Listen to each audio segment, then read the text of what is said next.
Hello guys and welcome to my video where I'll just talk through the blog and what we know so far about the Leagues 5 Raging Echoes was announced at the Summer Summit this year, and it will start as it has been confirmed now on the 27th of November. So in a bit more than a month and a half, we will have the Leagues release. So it's coming very soon, and I'll be sure to keep updated with all the daily leaks and stuff that we will have. We don't know anything about what we will know before the leak or what more information we will have. But now I just want to go through the initial blog post and talk about it. So the leaks is called Raging Echoes. In general, it's the same as the Trailblazer concept. So you could kind of say Trailblazer 3, but yeah, what they want is to have this region unlocking, and that I agree that it is by far the best thing they did. I also like the Twisted Leagues what they did, but that is kind of hard to repeat, and I think people would maybe run out of content a bit too soon if that's what would happen now, because we are used to selecting 3 regions, and that was locked to just 1 region. So yeah, as usual, you start on a fresh account, and yeah, we will be able to unlock areas. We will be have Misthalin and Karamja unlocked as per last time. So in general, it seems like the it will carry on from leaks from Trailblazer 2, that it will be mostly the same as that. Um, Only new thing is that the new area Valamor will be unlockable. So we still have the same amount of unlocks, but there will be another one to choose. Other than that, treasure trail steps and stuff like Slayer and everything will be locked as per usual. Then we have everybody's an Iron Man, and this line that says that shops will fully restock whenever they open is actually the same line as the initial blog post last leaks, but this was then actually changed to restocking after each transaction. So I think it will be the same where it will restock after each transaction, but yeah, this will have to, like, we don't have like fully confirmation on that one, but I think that's an important thing to not, because otherwise people were just using alts when in the first Trailblazer.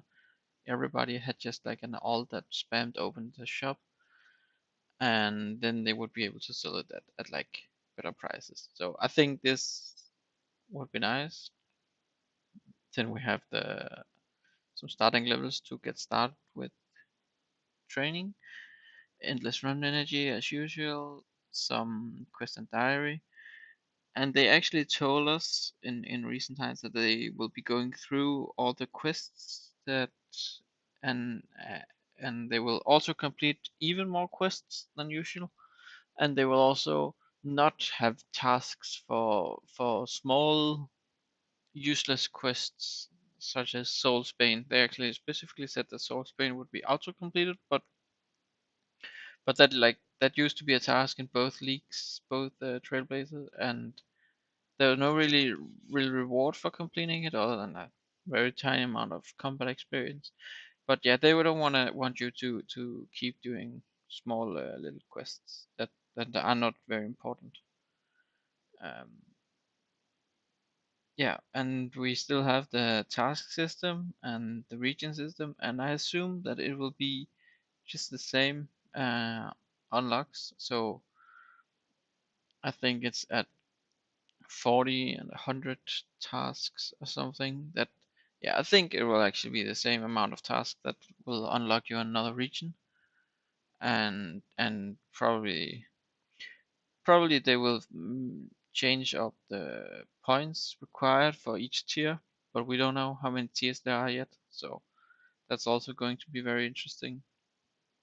Uh, how many tiers of relics is what I mean. Uh, and yeah, that's like the basic stuff. So what is new in this leaks? Here we have the map that actually doesn't have Valamor on it. Um,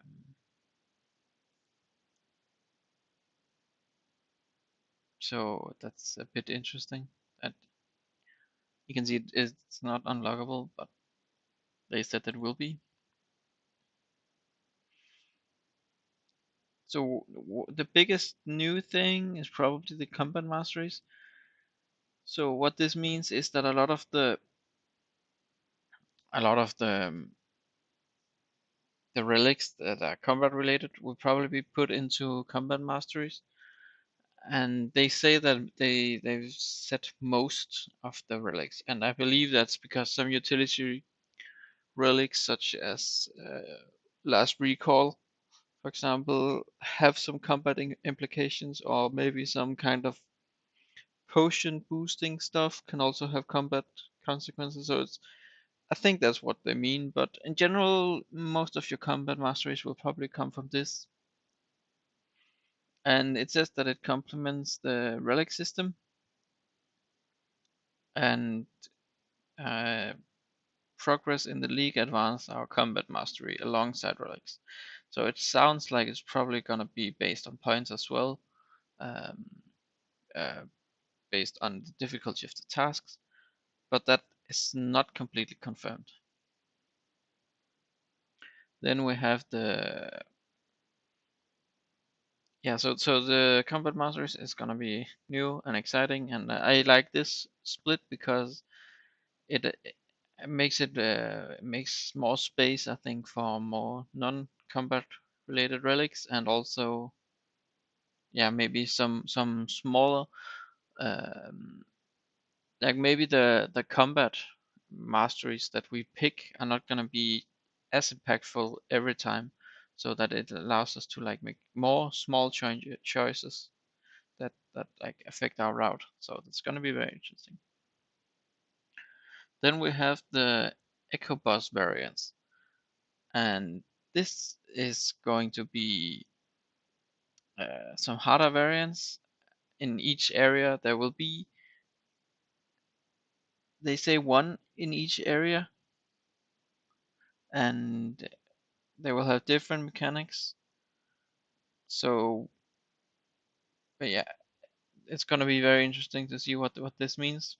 But they will also have new loot, and this will be A tier stuff like raids, ultra rare status is what they it says. An example here is the strong range weapon we're adding to the Kalphite Queen's drop table, which competes with the best in slot gear found in other regions.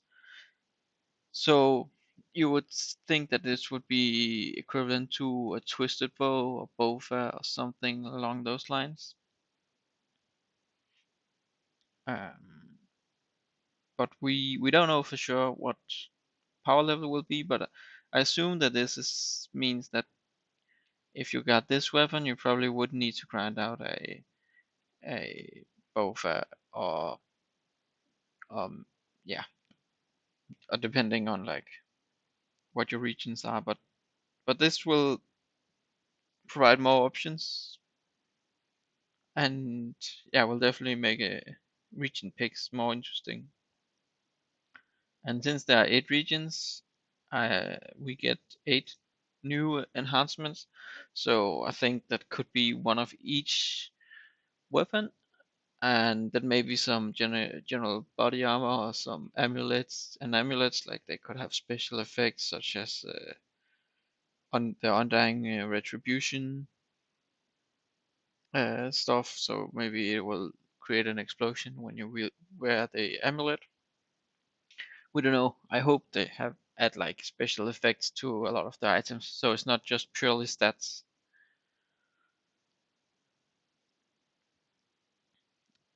And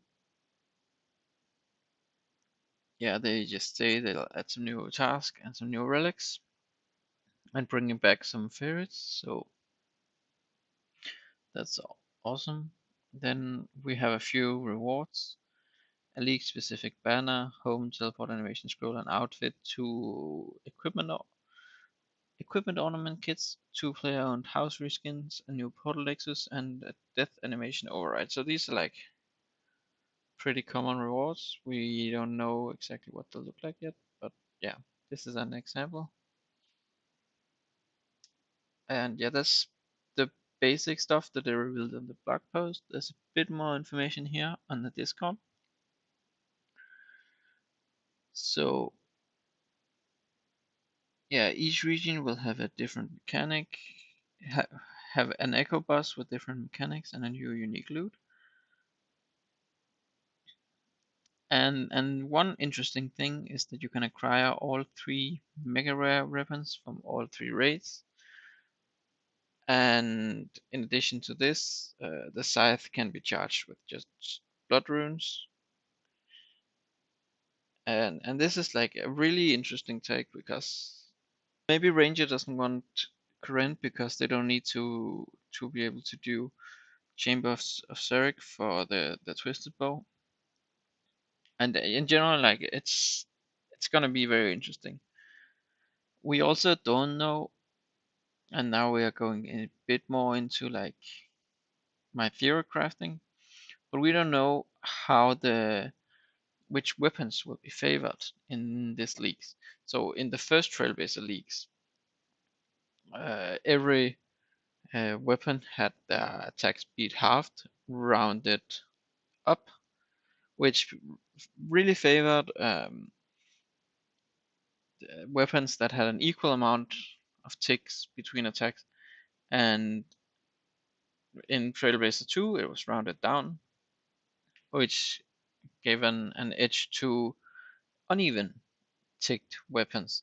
So it's gonna be very interesting. I'm looking forward to see what they come up with. One theory could be that they will do a double damage. This would mean that none of the weapons really got more beneficial. Still, there's still some, uh, as usual, like faster weapons are usually stronger in old school RuneScape, but and also because of the overkill, faster weapons are also more advantageous. But doing double damage instead of the half attack speed could make it more interesting by allowing every weapon to be buffed. Additionally, they might just bring back one of the two um, options. So yeah, we'll have to look into what they reveal later. And usually the combat relics are much stronger than just like halving the attack speed. They also provide a lot of other benefits. However, I do believe that they will generally be weaker, but we will get to pick more of them. So like probably a similar power level, maybe even a bit more powerful. But I think that we will be able to fine tune more choices, which is gonna be very interesting. Yeah, then there's just like some few other changes like TOA and COB will allow multiple people to get purples at the same time, which is like, I guess it's nice. And the leak, yeah, that's the leak was originally announced to be 6 weeks long. However, I think they changed it after a lot of feedback.